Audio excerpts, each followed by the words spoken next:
Bonjour à tous. Pour ce dernier épisode de la première saison des podcasts du réseau Redcap, nous vous proposons de participer à un numéro spécial du jeu des 1000 biquettes. Le principe est simple, des questions seront posées sur des solutions pour réduire les émissions de gaz à effet de serre en élevage caprin. Vous aurez 10 secondes pour y réfléchir, puis la réponse sera apportée. Pour vous présenter les solutions, nous accueillons autour du micro Mathilde Lebas de la Chambre d'agriculture de la région Pays de la Loire, Sophie Ducourtieu de Synovia et Juliette Botorel de la Chambre d'agriculture de la région Bretagne. Bonjour. Et accueillons maintenant nos deux animateurs pour ce numéro spécial, Margot Cadu de la Chambre d'agriculture des Pays de la Loire et Jérémy Jost de l'Institut de l'élevage. Bonjour à tous les deux. Bonjour. Commençons par une première question d'échauffement, posée par Anne-Laure qui s'occupe en ce moment de brebis en Bretagne. La luzerne est une culture fourragère, souvent présente en élevage caprin. Il s'agit d'une légumineuse qui capte l'azote atmosphérique et qui peut la restituer aux cultures suivantes. Quelle est la restitution moyenne aux cultures suivantes d'une prairie en luzerne cultivée au moins 3 ans? Première réponse, 30 à 40 unités d'azote par hectare pendant 1 an.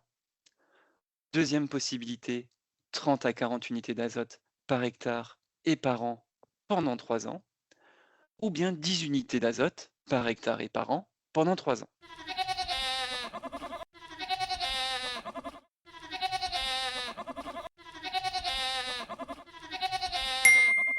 Mathilde, on te laisse apporter une réponse.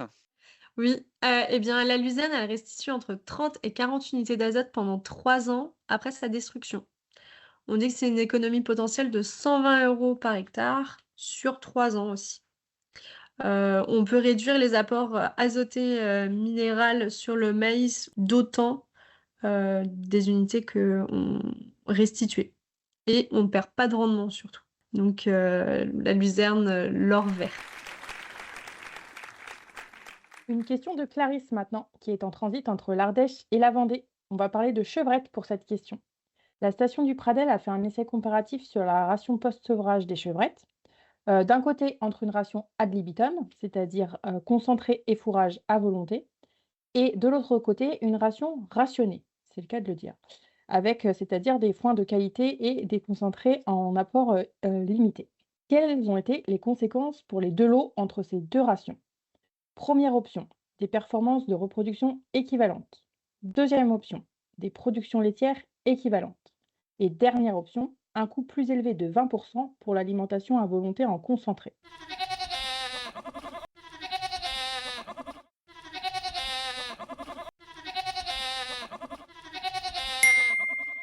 Sophie, peux-tu nous en dire un peu plus sur cette question? Oui, Margot. Eh bien, en effet, les 3 réponses sont correctes. Un import de 140 kg par chevrette d'un aliment complet à 20% de MAT et 300 kg de bon foin permet une croissance satisfaisante des chevrettes. Pas besoin de concentrer à volonté, Margot. Avec un fourrage grossier, il faut mieux valoriser un bon fourrage. À la clé, une économie de 30 € par chevrette et de 1,5% de GES émis en moins.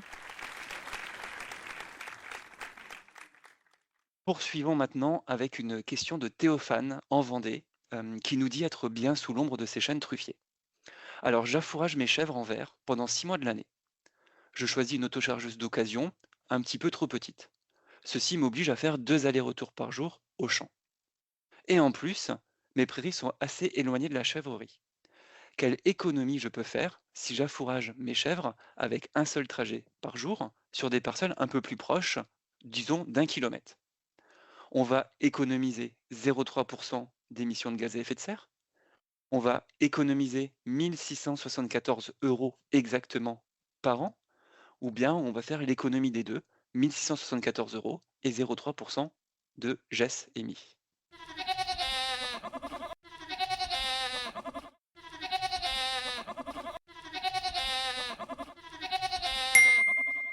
Alors Juliette, tu en penses quoi? On gagne des euros ou bien on gagne des émissions de gaz à effet de serre? Eh bien, Jérémy, on économise 0,3% de gaz à effet de serre émis et 1674 € de GNR par an. Donc, en fait, les deux réponses sont bonnes. Le gain économique n'est clairement pas négligeable. Mais en plus, en bonus, on économise 54 heures de trajet en autochargeuse. Autre petit conseil sur l'affouragement en verre, comme c'est tous les jours, on choisit surtout un tracteur et un autochargeuse fonctionnel qui correspond à notre organisation de travail et à notre élevage. Poursuivons avec une question de Manon en Vienne. En moyenne, 16 kilos de poudre de lait suffisent pour alimenter l'alimentation lactée des chevrettes. Or, souvent en élevage, la consommation est supérieure. Selon vous, cela représente quelle quantité de poudre de lait gaspillée? Première option, 1 kg par chevrette. Deuxième option, 2 kilos par chevrette. Troisième option, 4 kilos par chevrette.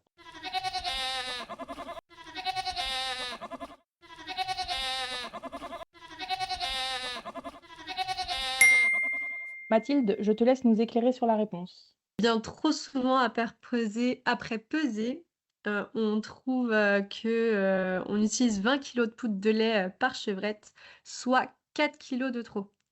En somme, ça représente, 1 000 € pour 100 chevrettes de surcoût, soit, 0,2 % de GES émis, pour rien.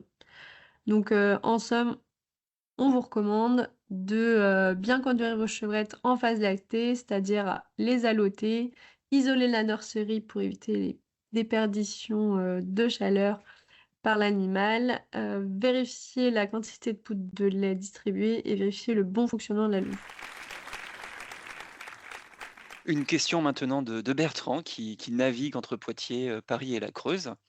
En améliorant la qualité de ses fourrages, à la fois d'un point de vue appétence et valeur alimentaire, on peut diminuer les besoins en aliments complets de 10 kg par chèvre et par an, avec le même niveau de production laitière. Quelle économie fait-on alors? 1,5 % de gaz à effet de serre émis en moins, 350 € par chèvre et par an, ou les deux solutions sont les bonnes?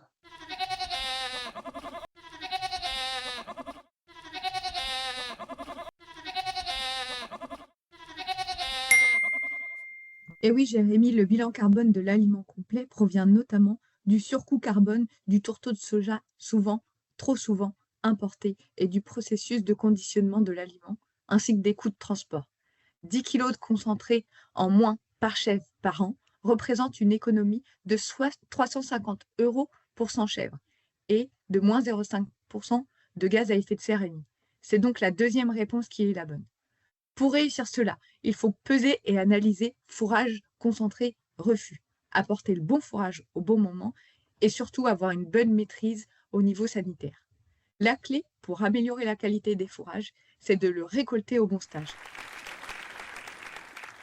Question de Caroline maintenant, qui est à Lyon et qui fait écho à la question précédente.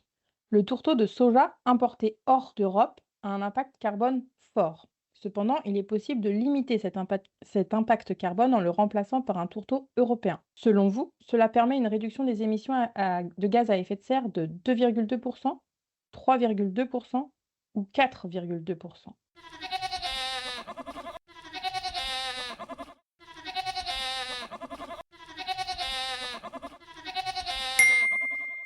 Juliette, qu'en est-il en détail?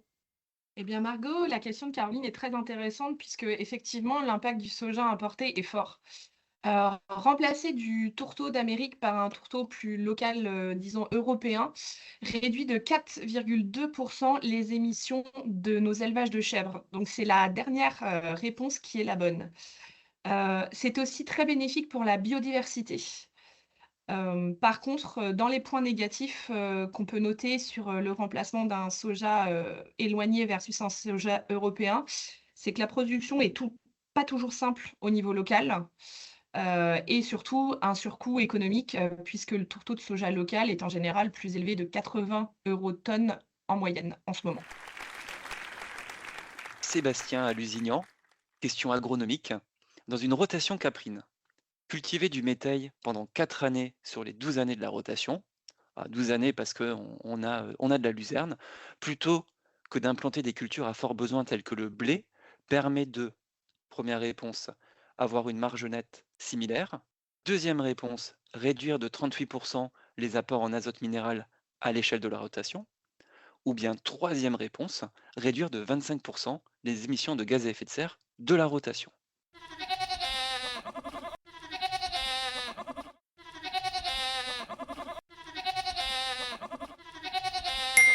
Mathilde, peux-tu nous dire ce qu'apporte le métail dans la rotation? En effet, les 3 propositions, énoncées avant sont correctes. On dit, que d'un point de vue produit, le rendement global, de la rotation est réduit de 13 mais les charges sont réduites de 38 pour, l'azote minéral et 50 pour les traitements phytosanitaires sur l'assolement. Donc ça permet de conserver une marge semi-nette quasiment identique et on a quand même, des émissions d'effet de serre de moins 25 Poursuivons avec une question de Romain du Limousin pour cette avant-dernière question. Sortir les chèvres au pâturage au printemps pendant 3 mois permet selon vous d'économiser 2%, 7,2% ou 12% de gaz à effet de serre?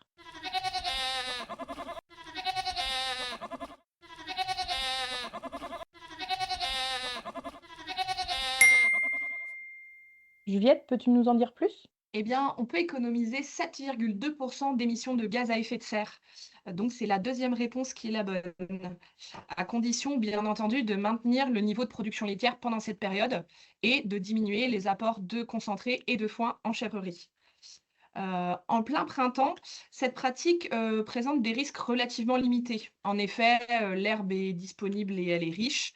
La journée de pâturage peut être longue et le risque de parasitaire sur cette période-là peut être réduit sur une durée de pâturage plus courte. Cela demande en revanche d'avoir des parcelles qui sont proches, qui sont accessibles et qui sont équipées de clôtures. Et enfin, un petit conseil également d'avoir un suivi coproscopique régulier qui peut être rassurant. Si on arrive à respecter toutes ces conditions, on peut effectivement économiser 18 tonnes de foin à récolter pour 100 chèvres et 1,8 tonnes de concentré pour 100 chèvres également, ce qui n'est pas négligeable. Dernière question de ce jeu des 1000 piquettes nous est proposée par Marie-Gabrielle, qui se trouve entre Parthenay et Bressuire et qui observe depuis sa terrasse la biodiversité dans sa prairie permanente autour de sa mare. Donc la question est la suivante. Dans la Gâtine, le bocage est bien présent et les moutons valorisent des prairies permanentes. Et qu'est-ce qui permet de stocker le plus de carbone dans les sols? Est-ce, première possibilité, 1 hectare de prairie permanente? Deuxième possibilité, 450 mètres linéaires de haies? Ou bien les deux sont équivalents?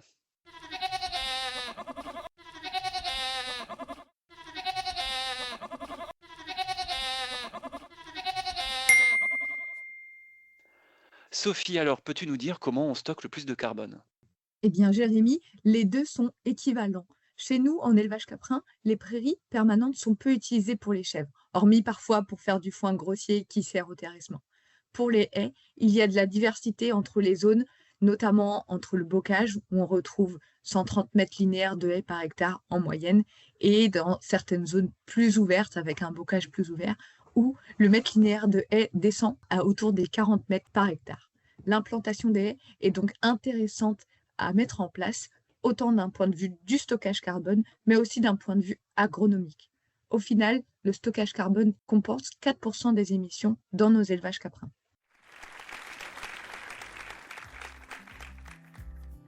Ce numéro spécial du jeu des 1000 piquettes est déjà fini. Nous espérons que vous avez eu de nombreuses bonnes réponses ou que cela vous avait permis d'apprendre beaucoup. D'autres solutions existent pour améliorer l'empreinte carbone du lait de chèvre, que ce soit concernant les chèvres, les prairies, les cultures, les achats. Certaines solutions ont été illustrées ici, aujourd'hui, dans ce podcast, et d'autres solutions existent sur le site internet du RedCap. N'hésitez pas à aller y faire un tour. Merci d'avoir participé avec nous à ce jeu des 1000 piquettes. C'était un plaisir d'animer encore une fois ce jeu avec toi, Margot. Je me pose par contre encore une petite question. Quelles sont les émissions des élevages de chèvres français? Mathilde, est-ce que tu as des éléments là-dessus? Et oui, on a des chiffres. Les élevages caprins, ça représente à peu près 1% des émissions de gaz à effet de serre de l'agriculture française. Et si on veut comparer un petit peu dans le monde actuel, ça correspond aux émissions de Gibraltar, ou plus proche de nous, ça correspond aux émissions annuelles de 85 000 Français. Bon, ce n'est pas énorme, mais en somme, chacun doit contribuer. Je pourrais rajouter qu'il ne faut surtout pas hésiter à faire un petit diagnostic pour vous situer, que ce soit avec un autodiagnostic CAP2ER ou un diagnostic plus pointu en faisant appel à un appui technique d'une structure de conseil qui peut vous accompagner là-dedans. En Nouvelle-Aquitaine et en Pays de la Loire, le réseau RedCap a réalisé une photographie du bilan carbone des élevages caprins. Sophie, Qu'en est-il ressorti? Ce qu'il en ressort, c'est que le méthane est le gaz le plus émis en élevage caprin, devant le dioxyde de carbone et le protoxyde d'azote. 60% des émissions sont liées aux chèvres, notamment dues à la fermentation entérique et aux déjections. Les 40% restants correspondent surtout aux intrants, notamment les aliments, les engrais sur les cultures, ainsi que l'énergie. 4% des émissions sont compensées par du stockage, comme j'ai pu déjà le dire. Et pour être plus précis, produire 1 litre de lait émet 1,52 kg d'équivalent en CO2. En ordre de grandeur, pour produire 1000 litres de lait de chèvre, qui est la référence qu'on utilise pour le technico-économique, cela correspond à 3,7 allers-retours en voiture de Lille à Nîmes ou 744 chaussons aux pommes. Merci à tous les 5 pour ce numéro qui clôture la première saison des podcasts du réseau RedCap.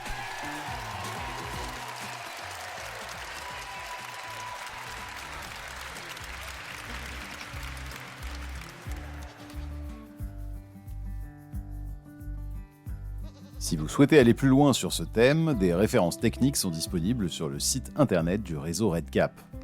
Ce podcast a été réalisé dans le cadre du projet Info Éco Cap 3, coordonné par le réseau RedCap, l'ANICAP Nouvelle-Aquitaine et l'Institut de l'élevage, avec le soutien financier de la région Nouvelle-Aquitaine et de l'Union européenne. Réalisation Jérémy Jost et Servane Leclerc,